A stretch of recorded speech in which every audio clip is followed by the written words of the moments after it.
Hello and welcome to the Feeling Good podcast.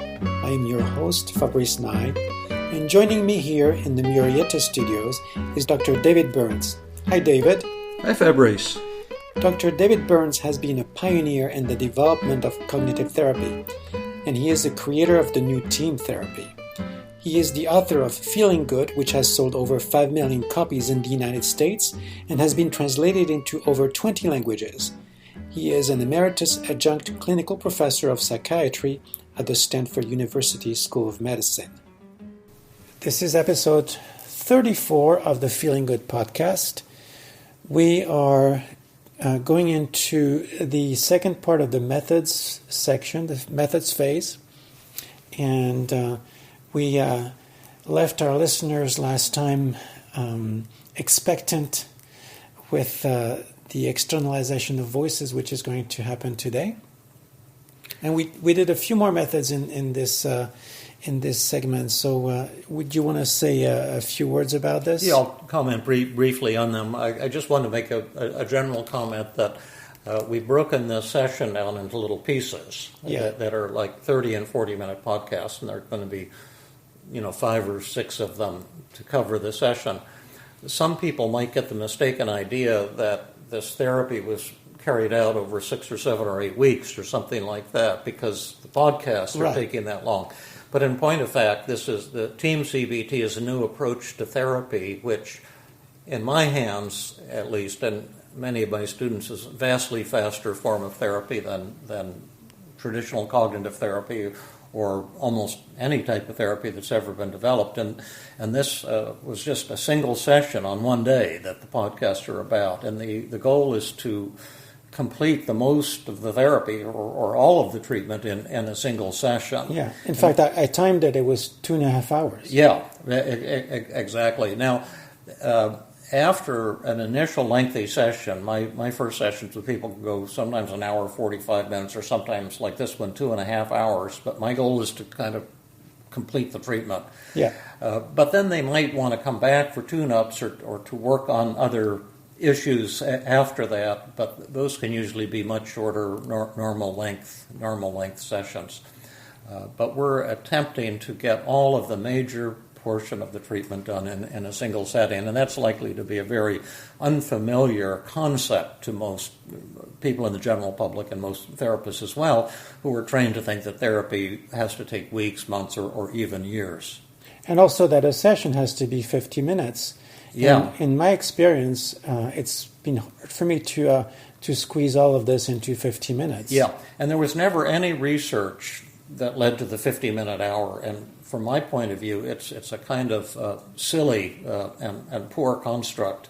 There's no reason to think that treatment should be in these 50-minute segments once a week, because when you do that, the patient kind of forgets what you were working on the week before and starts over with a new problem, and you have to spend 30 or 40 minutes empathizing, and then it's time to end the session, and you never kind of get anywhere. So that's why I think if I can have like an hour and 45 minutes or 2 hours or like this, even 2.5 hours, then I can empathize, I can take my time, hear what the patient has to say. Then we've got time to do the paradoxical agenda setting, in other words, to melt away the resistance, to find out what the patient wants to work on, to set that agenda, and then swoop in, as we're doing here with Mark, with methods, and more instances than not, see all of the symptoms get reduced dramatically or even blown away completely. Yeah. And early in my career, I didn't even know if something like this was humanly possible to do such a thing, but it's always been my dream to see if something like that could be created, and now we've got it. Yeah, I imagine that changing the format of the session might encounter some resistance with a number of clinicians. So a lot of aspects of team cause resistance, but that's with clinicians. That's a topic for another day. I haven't found much resistance from patients. They don't seem to mind sitting down for a single session and recovering from decades of depression, but the therapists often get their hackles up and find objection to various aspects of the model, and that's understandable because this is pretty radically new and different way of doing psychotherapy. Well, we're going to do a number of methods here, as you let's mentioned, move right along. And the externalization of voices and acceptance paradox will be described in the session itself, so I won't go over those. The semantic method they're going to hear about, you're going to hear us using the semantic method. That's one of the simpler of the 50 or 75 basic techniques I use. You just use simpler language, kinder language, and it's helpful. For example? Well, it's helpful for should statements and labeling. Like when you're depressed, you may make a mistake and label yourself to say, "Oh, I screwed up. I'm such a loser." And that's pretty harsh language, as opposed to say, I made a mistake at that, but what can I learn from this? How can I use this as an opportunity to grow? You label yourself in some insulting way. Or you can also use the semantic technique with should statements, like instead of saying, I shouldn't have screwed up, because the should, I don't know if we talk about it on this segment, but the word should is a pretty harsh, a punitive word, and you can just use the semantic method and substitute it with it would be desirable if, it would be preferable if. So instead of saying I shouldn't have screwed up, you can say it would be preferable if I had not made that mistake. That's a semantic method. Reattribution is a pretty tricky one. All of these techniques can be used skillfully or unskillfully. But the idea behind reattribution is often we're blaming ourselves entirely for something that's not entirely our fault. And in this case, Mark is blaming himself entirely for the failures in his relationship with his son. And reattribution means, indeed, you are playing a role in that, and there are things you can do to make it better. But are there other factors that may be contributing to the conflicts in that relationship?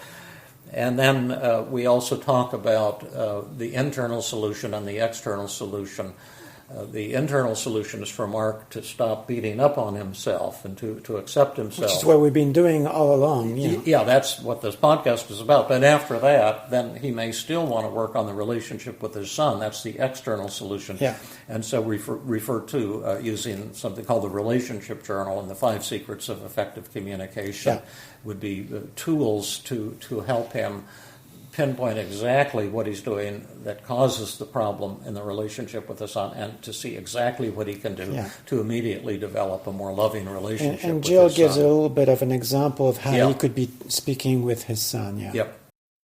So Jill, after doing the double standard technique, I think it was maybe David's suggestion that you kind of, put the last nail in the coffin using the externalization of voices. And I know that to be a rather powerful technique, but it was maybe even not fully needed at that time. Can you talk a little bit about how you used that? Sure. I do. I have to say, I probably end up using externalization of voices with almost every daily mood log that I do with a patient who's struggling with depression or anxiety, because I do think it's a really powerful method. And I even use it as a method, as you said, to kind of seal the deal once a patient has used other methods effectively, because the nature of it being a role play method where you as the therapist actually kind of hit the patient with their negative thoughts and you voice the negatives. You put your patient in the role of having to voice the positives or the rational thoughts. And I just think that it's, it's like very energizing. It allows the patient, even if they've seen the positive thoughts or rational thoughts through another cognitive therapy exercise. I think externalization of voices for some reason is just so powerful because they get a chance to voice it out loud. Kind of the stronger that you hit someone with a negative thought, paradoxically, again, the stronger, oftentimes, the more they're able to argue back with a positive thought. I guess as human beings, we like to argue, and so we like to be right. And we allow our patient to argue and be right in the positive form rather than the negative. So you go in the direction of the flow, really, by doing this. So, Jill, after, using some very powerful methods, you also proposed a very interesting one that I particularly like, called reattribution. Can you talk about what is reattribution? Yeah, I wasn't sure whether to throw that in at the end. It felt a little bit like an add-on because Mark had already done so beautifully. But I also had been eager to try that method with him probably from the beginning of the session because Mark was giving me the sense that he was seeing this change from initially attributing all of the blame for the difficulties in his relationship with his son to himself, right? So reattribution is this method where we try to help our patient to see that there are many factors that contribute to an event or a situation. And so Mark was, through all of his cognitive distortions, pointed to the fact that he was doing all or nothing thinking and overgeneralization and taking all the blame, when in fact that there was probably enough blame to go around. There were many different sources. Yeah. So, and again, also you want to be careful. You're not trying to get Mark to move from self-blame to other blame entirely, where he would say, no, it's all my son's fault or it's all my ex-wife's fault. Yeah. But reattribution is a method where we look at what are the many factors? Are there other factors other than you? And so Mark could easily come up with the fact that it was not only his fault, or that not only he played a role, but that his son played a role, family members played a role, the environment, the traumas in his life played a role. And so I thought that was a good thing to kind of just bring to conscious awareness and kind of lay out for him. Yeah, wonderful. Now, I liked how you drew a little pie chart to kind of show that it was not all Mark. Right, absolutely. I am kind of a visual person, and as you said, I like to write notes. And so in session with a patient, I would have had him draw the pie chart as well, and him take notes and encourage him to think through, I'm one slice of the pie, kind of what are the other slices of the pie, what are the other factors that influence this? Yeah, so that kind of covers what's in this segment. So without further ado, let's listen to it. Now should we switch into externalization of voices? Sure. Okay. Should we do that? Yeah. Okay. Take over, because once you get a reduction in the first one, you want to make sure that's true at the gut level using a more aggressive technique, and then we can blow all of these out of the water. From a teaching point, some of the listeners may not be entirely convinced, and none of us is yet entirely convinced this is totally crushed. But people are saying, well, did that really happen? Is he just being nice to David and Jill? So now we're going to see if we can get the crunch at the gut level using an even more powerful technique. Okay. So Mark, then what we just tried was the double standard role play, but we have kind of another role play technique also to get you to work on talking back to your negative thoughts. That's called externalization of voices. So in this role play, if we do the sort of aggressive version of it, which we'd like to do, I think, with your permission, does that sound okay? That sounds good. So then we're each going to play kind of a different part of you. I'm going to play your negative thoughts, right? These negative, self-critical, guilty thoughts that you've shared with us. And I'm going to ask you to be kind of the positive thoughts, to talk back to these thoughts.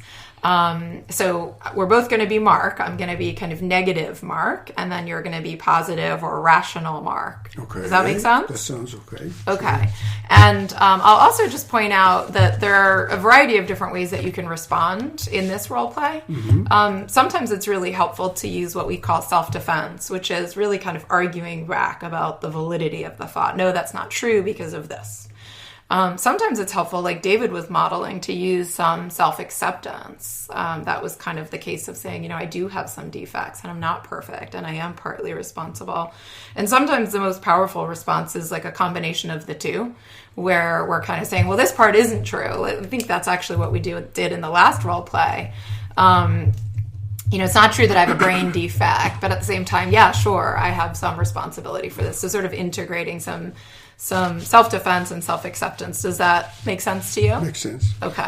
Can I just add an unrelated thought that popped into my brain? This is poor timing, but one reason I like this approach to therapy is because it does have kind of philosophical and spiritual, deeper meanings that will get more powerful as we continue. But it just occurred to me that the problem is not that you're defective, but that you're telling yourself you're defective.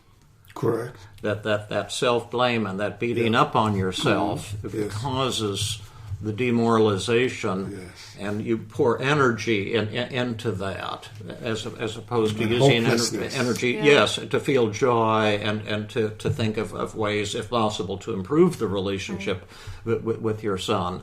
But that the telling yourself you're defective is a worse problem than being defective.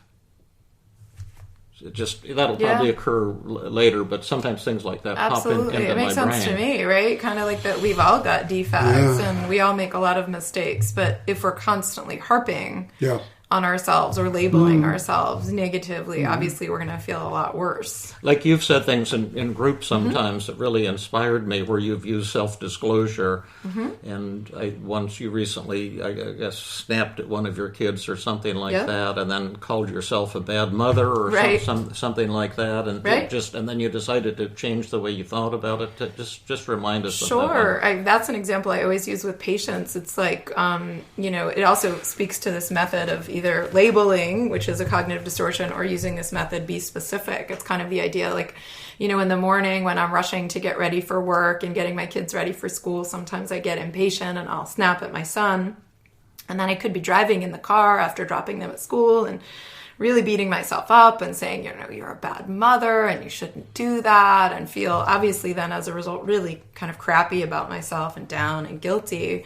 But I can catch that thought and sort of say, well, okay, hold on a minute. You did make some errors this morning. You didn't get up early enough, and so you were in a rush, and you weren't as nice as you could have been, or you snapped at your son, or you yelled at him, and that's not great, and you might even want to work on that. But that doesn't mean that you're a bad mother. So I can then say, I can accept the fact that I make mistakes and errors in my communication with my kids, but I also don't have to be beating myself up over it.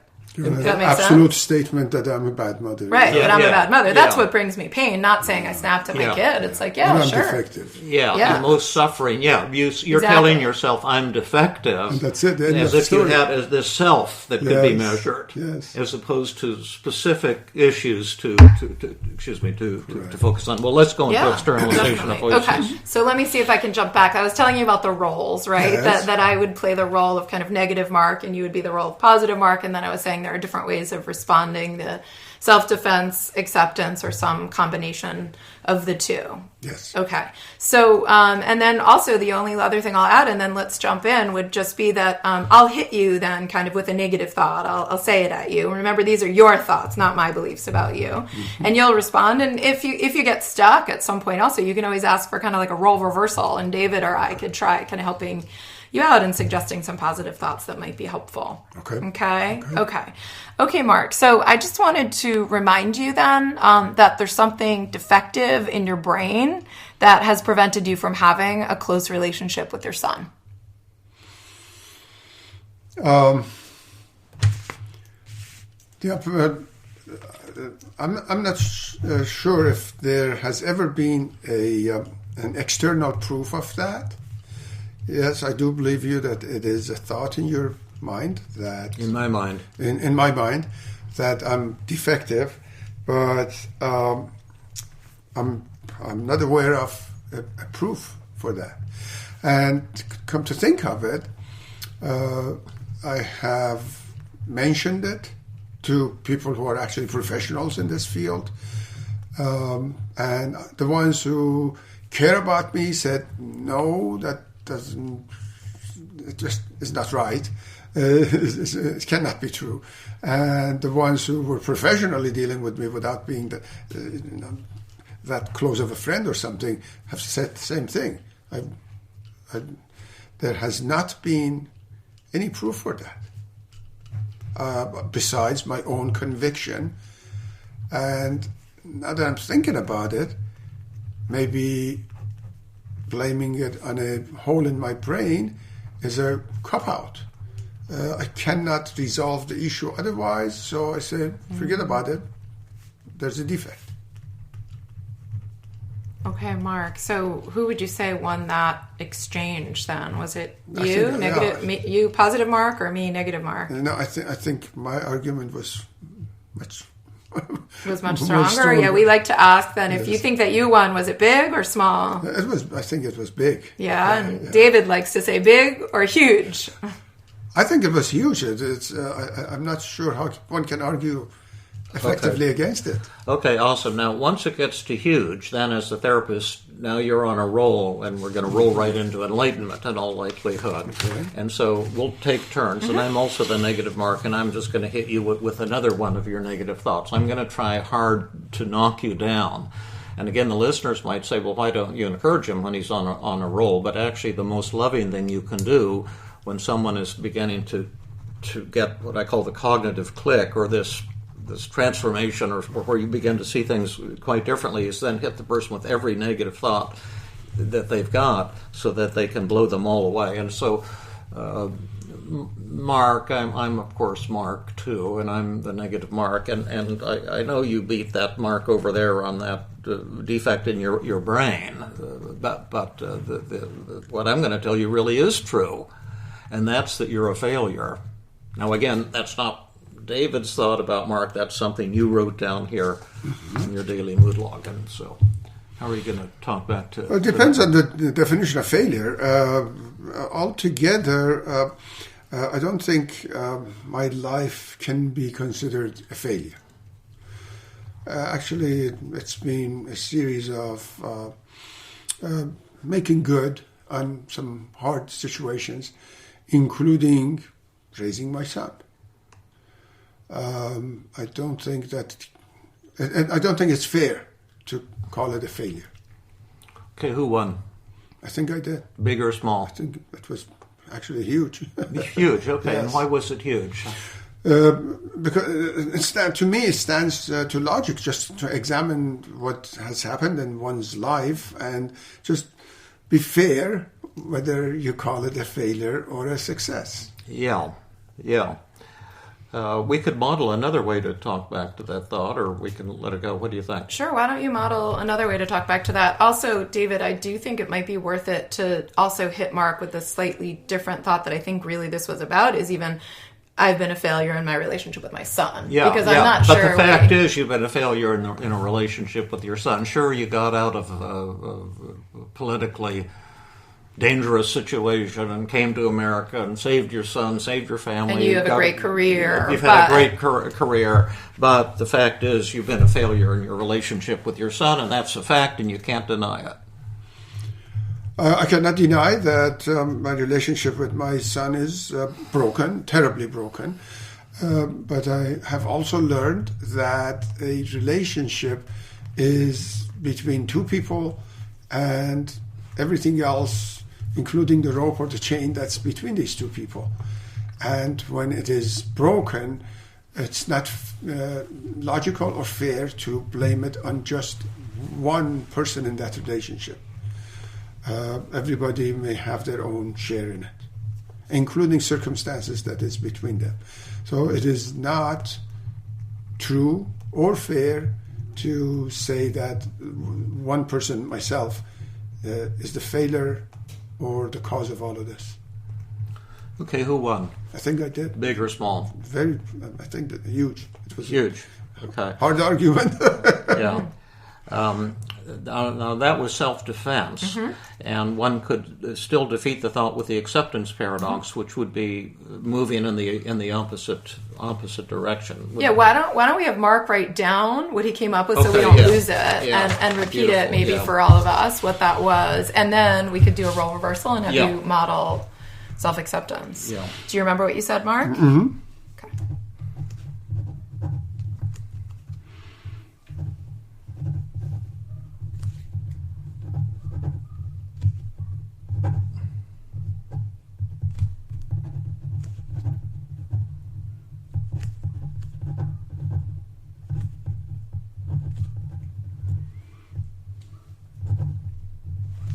So what did you write down? What did you say?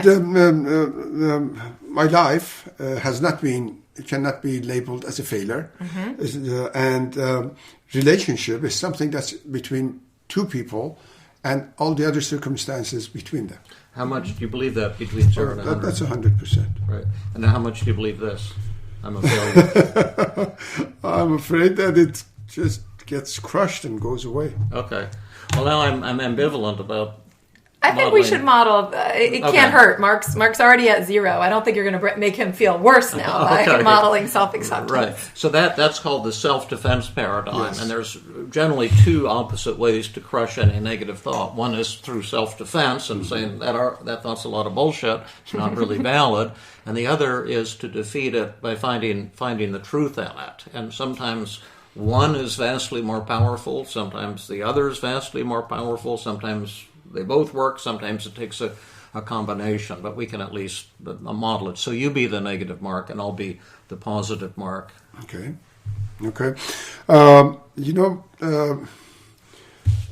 Mark, I guess this is the way that we have to do this role-playing. Mark, I think you have been a failure. Well, there's really little in my life that couldn't be improved. That's for sure. I have a lot to be proud of in my relationships, even with my son, who I've had trouble getting close to, and in my career. And to tell you the truth, I'm grateful for the wonderful things that I've been able to do to get my family out of horrible oppression. My own life was in danger. I could have been thrown in prison, really. But I love my son. I love all of my children tremendously. And my oldest son, I feel very sad that I haven't been able to get closer to him. And that sadness shows my love for him. And I wish with all my heart that I could still develop a more loving relationship with him. And when you say that I've failed, can you tell me specifically what I should be doing differently, what errors I've made? Because I make errors all the time, and maybe there's something I could be doing to improve the relationship with my son. And if so, I would immediately and gladly do it with a whole heart. I cannot think about any earth-shaking better methods or solutions or anything other than what you have been doing by continuously learning more and going back and trying it. And if it doesn't work, you go learn more and come back and try it again. Well, I'll probably continue to do that. Maybe I'll get some tips from David and Jill this morning. So that was a different approach that I just modeled. How did that one work for you? Very well indeed.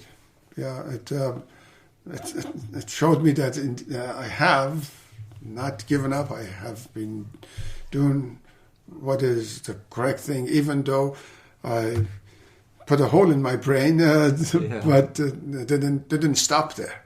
Yeah, I've continued. Yeah, did I model that okay, or? Yeah, I think so. You kind of did some acceptance around the fact that I do feel very sad about it. I wonder, I've seen you also model more acceptance around the I probably have made a lot of mistakes. Yeah, just pure acceptance. I probably have made a lot of mistakes. I probably haven't been the perfect father. Let's just do that. Let's just you be Yes. the negative Mark again. Just say you're a failure. Oh, okay. Mark, I'm a failure. You're a failure. You're a failure. I do feel like I have to model the integration of both. I don't think that I've been a complete failure because, as I said, there are a lot of areas in my life that have been quite successful. But I do feel like a bit of a failure in my relationship with my son. And I do think there probably have been a number of errors that I've made along the way in connecting with him while trying to focus on saving his life and saving my life and recover from trauma. I have to imagine that there were some mistakes I made and sometimes that I probably focused on my career or safety rather than human connection. And I feel sad about that. But I also feel like this is a time right now where I'm trying to be really reflective and learn specific tools to get closer to him. But I do accept that I've not been perfect and that I have probably made a number of errors in my relationship with him. How was that? Very good. I think you're just talking from my heart. Yeah. You like that? Yes. So we're winning from Either both way. perspectives. So let's just see if we can blow the rest Another of these one. Yep. away. But so we've defeated thoughts 1 and 2. Okay. So you won on those first two thoughts, Mark, and I'm the negative Mark. But I just wanted to remind you that someone else here today in the patient seat could have done a better job of connecting with David and Jill, and so your relationship problems are manifest even here in this therapy session. I think that's true. People have different aptitudes and different strengths and weaknesses and so forth. A number of people here would have had a really not a very wonderful relationship with everybody else in this room, and then there could have been somebody else who would just, by the time that this person leaves, they would say, well, we wish he had not gone.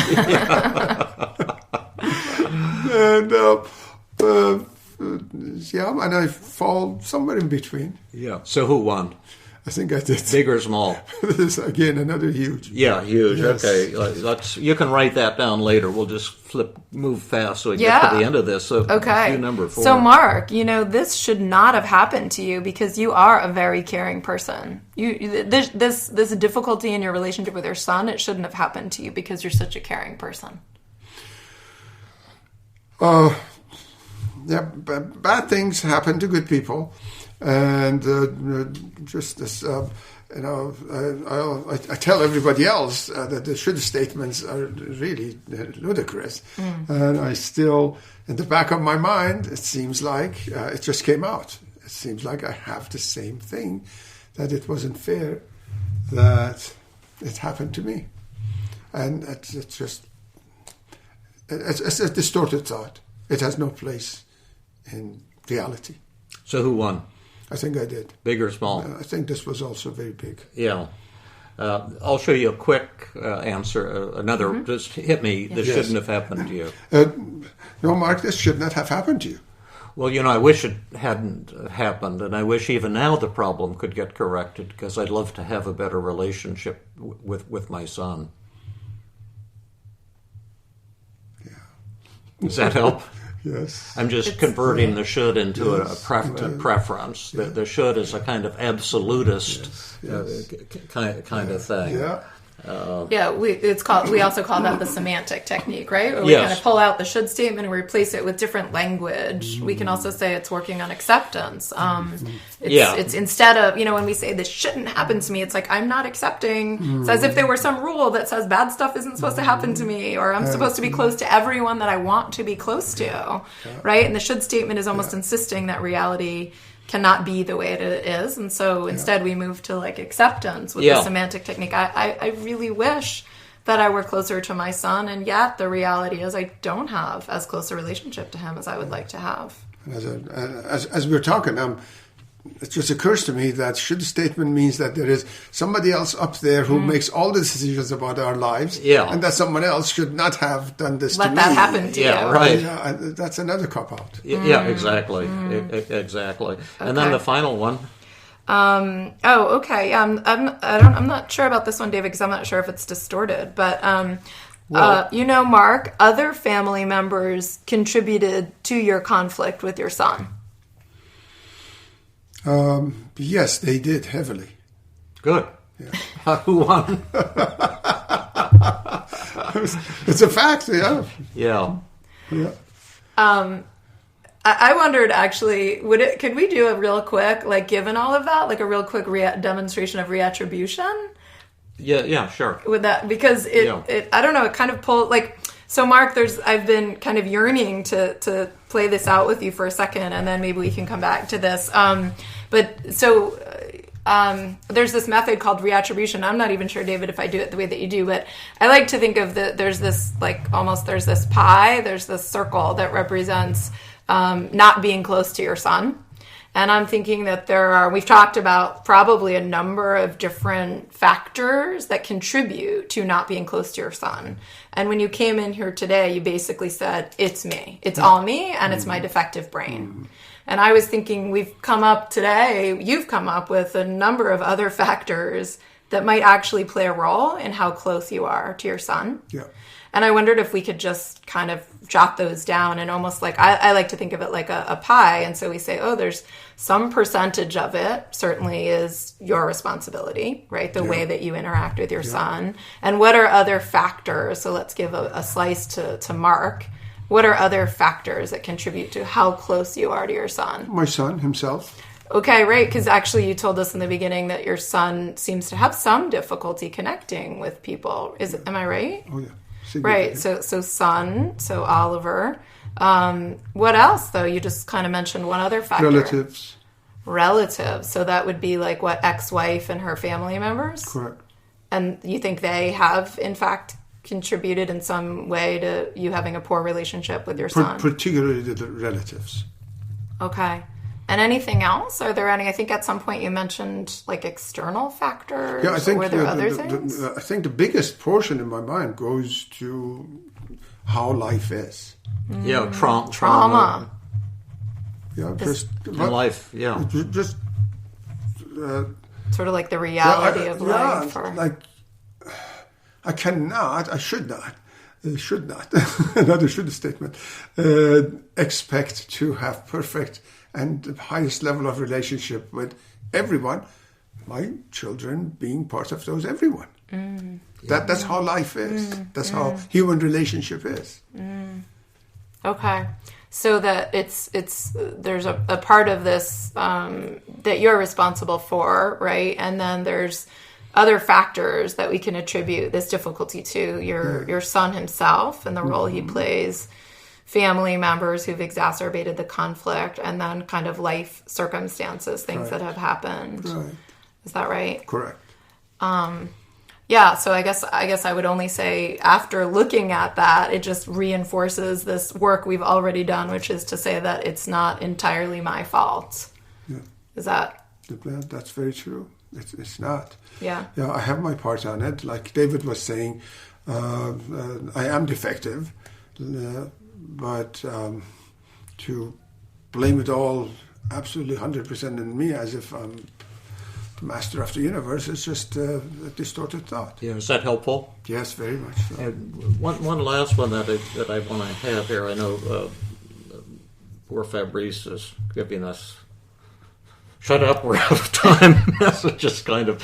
But you and the listeners to the podcast might also, maybe we could just spend a minute on the external solution, and we could come back to this a little bit more in a future time on or off the audio or in the Tuesday group.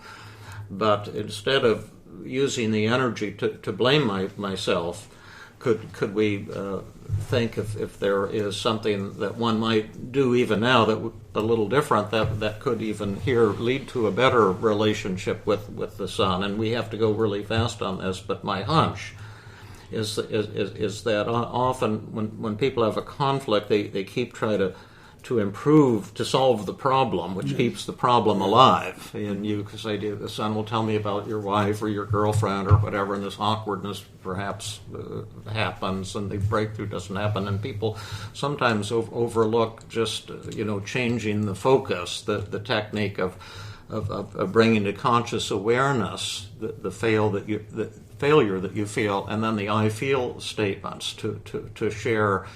Not so much trying to change him, but simply to let him know. We're calling him Oliver, not his real name, but just Oliver. I just want you to know that how much I love you.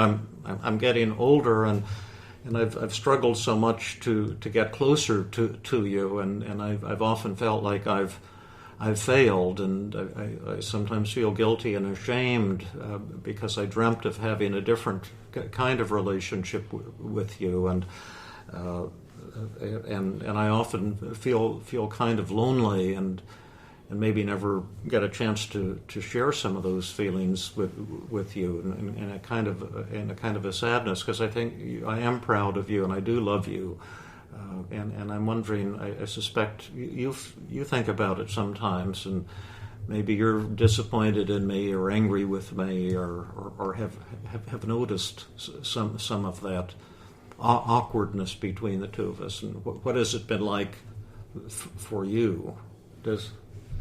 How does that sound to you, Mark? What are your thoughts about that? Yeah, that sounds very correct. Actually, having been in your classes, I have done some of that on text and phone call. And actually, the last time I was where he is, to get together. And there has been, for the first time since his teenage years, a reversal towards positive. Oh, wow. So nothing earth-shaking, but probably now I can say there is a 5-10% relationship there. Yeah, and the only thing I think what David said is beautiful. It's essentially focusing on the I feel statement, and it's also focusing on the what's happening between the two of you, rather than like trying to force a close relationship. Like, what would a close relationship like? It would be that I tell him about myself and I hear about him, rather than doing a close relationship. It's talking about your feelings. Yes. And the only thing, I think David did this, but I think also you might even do a bit more, is to really ask him, what's it been like for you? And what are your thoughts? And even what are your feelings? Do you want to have a close relationship with me? Do you feel that same loss or disconnect? And have you sometimes felt disappointed in me, Oliver? Yes. Angry with me? Yes. Well, we could enlarge on that.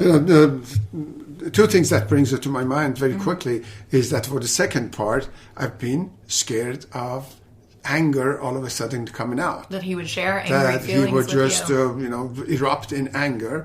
And I've learned that anger is a normal human feeling, and it's not something that we should try to hide. And so you're saying, though, that in a way you've avoided real intimacy with him, which would be asking him about his feelings, right? Because you're afraid of what he would say. Intimidating feeling for me. Yeah. And the second, and the first part that you both mentioned, I feel like my belief that I'm defective and I'm a failure has prevented you from doing that. That's correct. Has kept me scared of even trying, because I was convinced that I'm going to fail again. Oh, right, because if you have a hole in your brain and you're defective, then you couldn't possibly have a good relationship with him anyway, so then why bother trying? Right. Yeah, right? And get all that confirmed. Even when I tried, the fear was interfering with my action. Right. Well, this actually brings up the point, though, that when someone does have, let's say, this hatred or loathing about a relationship, and we talked about there's that internal problem, like helping them to dial down some of that self-hatred and self-loathing and guilt. And then there's the external, right, working on the relationship, is that it's very difficult to actually work on having a closer relationship with someone when you're constantly telling yourself that it's your fault. So this could be the first of two sessions. Right. Step one is the internal solution today, and then we could be doing more work here or Tuesday group or whatever with Relationship Journal. How to actually open up the relationship with your son and find that solution that's been so elusive for you for so many years. That would be wonderful. So that was the end of the methods phase. And in the next podcast, we'll move into the testing just to see how we did with Mark. We'll see our listeners at the next podcast. Sounds great to me. This has been another episode of the Feeling Good podcast.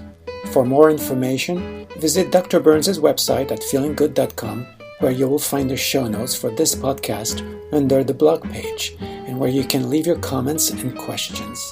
The website has an abundance of resources for therapists as well as non-therapists, including books, workshops, a list of online training groups around the world, and much more. Theme music is Gypsy Jazz in Paris, 1935, composed and performed by Brett Van Donsel. I am your host, Fabrice Nye, and I invite you to join us next time for another episode of the Feeling Good podcast.